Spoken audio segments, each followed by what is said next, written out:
Shalom, puji Tuhan, oleh kemurahan Tuhan kita bisa berjumpa lagi dalam renungan harian di hari ini. Yang saya percaya terus menolong kita, memberkati kita untuk bertumbuh dalam kedewasaan rohani kita. Mengawalinya mari kita berdoa. Segala puji dan syukur kami naikkan kepadamu ya Tuhan di hari ini.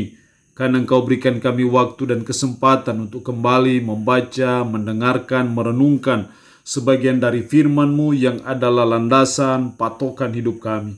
Roh-Mu yang kudus, tolonglah kami, urapilah dan berkatilah kami dengan firman-Mu di hari ini. Dalam nama Tuhan Yesus Kristus kami berdoa. Amin. Nats firman Allah yang menjadi perenungan kita bersama di hari ini saya ambil dari 1 Petrus pasal 1 ayat 3 sampai dengan ayatnya yang keempat. 1 Petrus pasal 1 ayat 3 sampai dengan ayatnya yang ke-10. Secara khusus saya akan baca ayatnya yang ketiga. Terpujilah Allah dan Bapa Tuhan kita Yesus Kristus, yang karena rahmat-Nya yang besar telah melahirkan kita kembali oleh kebangkitan Yesus Kristus dari antara orang mati kepada suatu hidup yang penuh pengharapan, untuk menerima suatu bagian yang tidak dapat binasa, yang tidak dapat cemar, dan yang tidak dapat layu yang tersimpan di sorga bagi kamu. Demikian kebenaran firman Allah di hari ini yang mengajar kita mengenai pengharapan hidup orang beriman. Sebagai orang beriman, sebagai orang yang percaya kepada Yesus Kristus, saudara dan saya memiliki hidup yang penuh pengharapan. Dan berbahagialah saudara dan saya, karena saudara dan saya memiliki suatu pengharapan yang pasti dalam hidup kita sebagai umat. Jelas sekali dalam ayat 3 bagian terakhir, telah melahirkan kita kembali oleh kebangkitan Yesus Kristus dari antara orang mati kepada suatu hidup yang penuh pengharapan. Kepada hidup yang penuh pengharapan. Apa pengharapan kita? Ayat 4, untuk menerima suatu bagian yang tidak dapat binasa, yang tidak dapat cemar, dan yang tidak dapat layu, yang tersimpan di sorga bagi kamu. Itulah pengharapan hidup kita sebagai umat, sebagai orang percaya, bahwa ada suatu bagian yang tidak dapat binasa, yang tersimpan di sorga. Ada Yerusalem baru, ada sorga yang menantikan saudara dan saya, ada kebahagiaan yang tidak ada taranya, yang tidak ada duanya, yang Tuhan siapkan bagi saudara dan saya. Seperti kata Yesus, jangan kecut dan jangan tawar hatimu, sebab aku pergi ke sana untuk menyediakan tempat bagimu. Dan setelah saya menyediakan tempat bagimu, aku akan kembali untuk menjemput kamu, supaya di mana aku berada, di situ pun kamu berada. Itulah pengharapan hidup kita orang percaya, dan pengharapan kita pasti, karena pengharapan kita didasarkan atas kebangkitan Yesus Kristus dari antara orang mati. Kebangkitannya memastikan dan menjamin serta menggaransi bahwa pengharapan hidup kita akan sorga, akan keselamatan itu pasti bagi saudara dan saya. Lalu pertanyaannya adalah apa pentingnya pengharapan itu bagi kita? Setidaknya ada 3. Yang pertama ayat 3, terpujilah Allah dan Bapa Tuhan kita Yesus Kristus.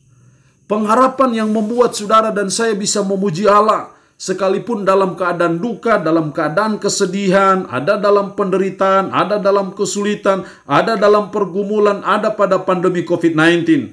Tapi kita bisa memuji Allah dengan bibir mulut kita, karena kita punya pengharapan yang pasti dalam hidup kita. Itulah pentingnya kita memiliki pengharapan sebagai umat, sebagai orang percaya. Pengharapanlah yang membuat kita berkata, terpujilah Allah dan Bapa Tuhan kita Yesus Kristus, yang karena rahmat-Nya yang besar telah melahirkan kita kembali. Hanya pengharapan yang membuat mulut kita memuji Tuhan. Hanya pengharapanlah yang membuat saudara dan saya bisa menaikkan puji-pujian kepada Allah sekalipun kita ada pada pandemi COVID-19. Sekalipun kita ada pada suatu perjuangan yang berat, sakit, penyakit, pergumulan, kita masih bisa memuji Allah karena pengharapan itu. Yang kedua, pentingnya pengharapan. Ayatnya yang ke-3 bagian B, telah melahirkan kita kembali oleh kebangkitan Yesus Kristus dari antara orang mati kepada suatu hidup yang penuh pengharapan. Kepada suatu hidup yang penuh pengharapan. Atau bisa dikatakan hidup pengharapan yang menghidupkan. Disinilah kita melihat pentingnya pengharapan, karena pengharapan itu yang menghidupkan semangat kita. Pengharapan itu yang memberi kita gairah untuk bisa menjalani hidup, karena ada sesuatu yang menyenangkan yang menunggu saudara dan saya.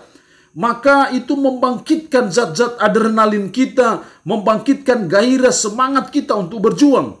Meskipun kita ada dalam kesusahan ataupun penderitaan. Seperti seorang pelari maraton yang tetap bersemangat berlari meskipun panas, hujan, dalam ejekan, teriakan penonton. Tapi dia terus berlari, dia terus berlomba karena dia melihat jauh ke depan. Ada piala, ada mahkota yang tersedia. Membuat dia bergairah dan bersemangat. Demikian juga pengharapan kita akan sorga, akan kemuliaan. Yang tiada taranya, yang tiada duanya yang disiapkan Tuhan bagi saudara dan saya.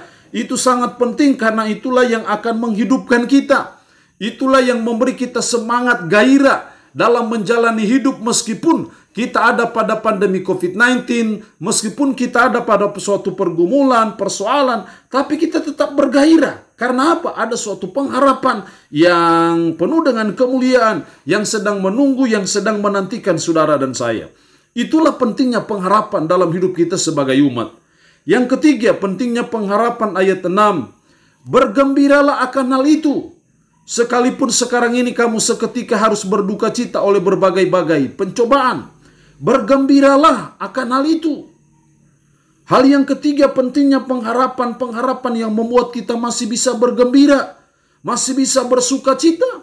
Meskipun kita ada pada suatu penderitaan, ada pada suatu kesulitan, tapi kan ada kebahagiaan yang menunggu saudara dan saya, ada kebahagiaan yang menanti saudara dan saya, maka itu memberikan kegembiraan tersendiri, sukacita tersendiri dalam hidup saudara dan saya, sekalipun kita harus berduka cita oleh berbagai-bagai pencobaan. Sekalipun jemaat diaspora yang dikirimi oleh Petrus, dengan suratnya Petrus mengajak mereka bergembira. Meskipun mereka sedang mengalami penderitaan yang luar biasa, penganiayaan yang luar biasa, tapi Petrus berkata, bergembiralah akan hal itu. Sekalipun sekarang ini kamu seketika harus berduka cita oleh berbagai-bagai pencobaan. Karena kita punya pengharapan penuh kebahagiaan yang sedang menunggu, yang sedang menantikan saudara dan saya. Itu yang membuat saudara dan saya bisa bergembira, bisa bersuka cita, meskipun ada dalam duka dan kesulitan. Seringkali kita hanya bergembira pada waktu senang. Saya pikir kalau kita hanya bergembira pada waktu senang, komunis pun bisa melakukan itu. Kalau kita hanya bersuka cita, kalau ibarat hidup ini seperti lautan, tenang, teduh, tidak ada masalah, tidak ada kesulitan, saya pikir semua orang bisa. Tapi bisa bergembira, bisa bersuka cita ketika mengalami tekanan, mengalami beban yang berat dalam hidup, itu hanya bisa oleh orang-orang beriman yang memiliki pengharapan yang pasti akan sorga, akan keselamatan, akan kebahagiaan yang Tuhan siapkan dan sediakan bagi saudara dan saya. Karena itu sangat penting kita memiliki pengharapan akan kebahagiaan di masa yang akan datang.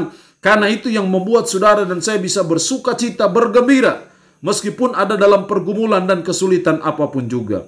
Allah yang punya firman ini memberkati kita dengan firman-Nya di hari ini. Amin. Mari kita berdoa. Puji syukur untuk kebenaran firman-Mu di hari ini, yang mengajar kami akan pengharapan hidup orang beriman, bahwa kami ada suatu pengharapan yang pasti, sorga, Yerusalem baru, kebahagiaan yang Tuhan siapkan bagi kami. Dan itu sangat penting dalam hidup kami, karena pengharapan itulah yang membuat kami bisa memuji Tuhan sekalipun dalam keadaan duka.